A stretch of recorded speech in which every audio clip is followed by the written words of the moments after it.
I was trying to enjoy my Boston Celtics winning Game 4 of the Eastern Conference Finals when I was caught off guard and audibly and visually assaulted by the Thor Love and Thunder trailer. I take off your disguise and flick.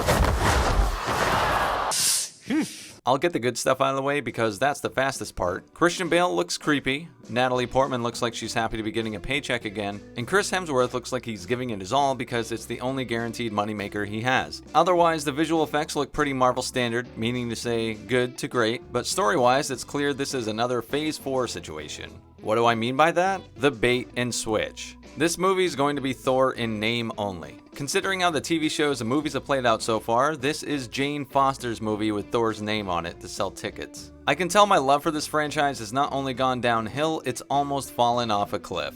I recall a time not that long ago when I had about as much excitement for a Marvel movie trailer as a modern day geek could have. I remember jumping for joy the first time Spider-Man was shown in the Civil War trailer, the fanboy giddiness that followed the Infinity War trailer, and the unparalleled anticipation of how it would all end when the trailer for Endgame dropped. Even after the Infinity Saga ended, I might have been nervous of what would come next because it was uncharted territory, but also a great deal of hope because in Marvel we trust. Crazy how fast things change. Just a few short years after Endgame, and I think my last bit of hope was dashed when Multiverse of Madness ended up being complete schlock. A movie named Doctor Strange, but was really Wanda Maximoff's movie. A film whose trailer built up anticipation for the reveal of the X-Men, but clearly Marvel hadn't learned a single thing from the Mandarin debacle of Iron Man 3, and pulled the rug out from under the audience again by having Professor X murdered on screen along with Reed Richards as disposable otherworld variants. All my heroes are going down! I figured after Endgame, Marvel would have to bring in some new characters. I mean actual new characters. I figured, hey, Captain America and Iron Man weren't A-list heroes before, neither were Guardians. So Marvel could do it again with all new characters to form a new Avengers squad, right? They have a billion characters to choose from. Shang-Chi would be a fine example. That movie had some problems, absolutely, but I actually thought it was a passable movie, if forgettable, but with a hero with great potential. After that,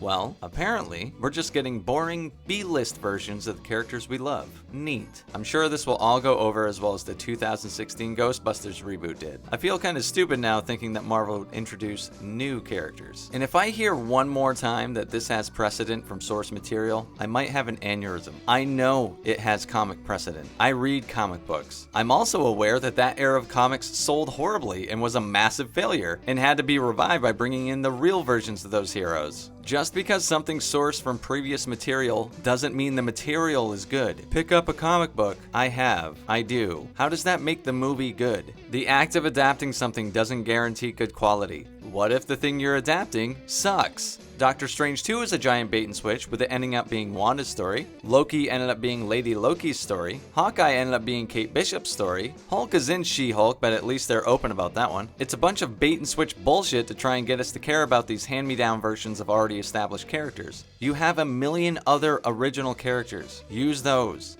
I mean, look, obviously there's an equality agenda going on, and that's fine, but you need to 1. Use your already fantastic original characters of other races and gender, instead of rehashed downgraded versions of our legacy heroes, and 2. Write a good story. I mean, shit, half of these characters' arcs are practically supervillain origin stories because they're written by entitled people. In her first appearance, Ironheart is seen begging for her teacher to victimize her, and demands that her teacher tell her something that she can't grow up to be so that she can prove her wrong. And when her teacher says, well, I guess you couldn't be Tony Stark, she sets out to prove her wrong. Does that sound like the making of a Captain America to you? Or more of a fucking Doctor Doom? Where's the sense of heroism there? The desire to do what's right instead of what you want? I also found it amusing that Thor was stripped down to his bare ass in the trailer while the ladies gawked at him, because the female characters have had their costumes become far less revealing and sexualized over the years, except the men have had to endure being sexualized the entire time, and with the addition of this scene, it seems to have only increased.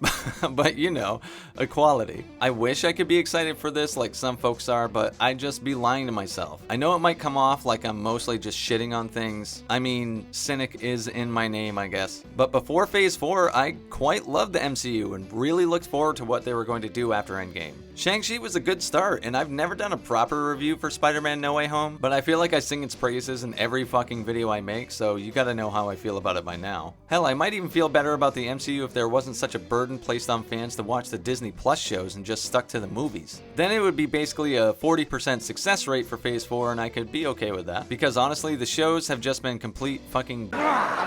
whatever. Maybe I'll just go rewatch Captain America Civil War. Till next time. GG's Old Lady.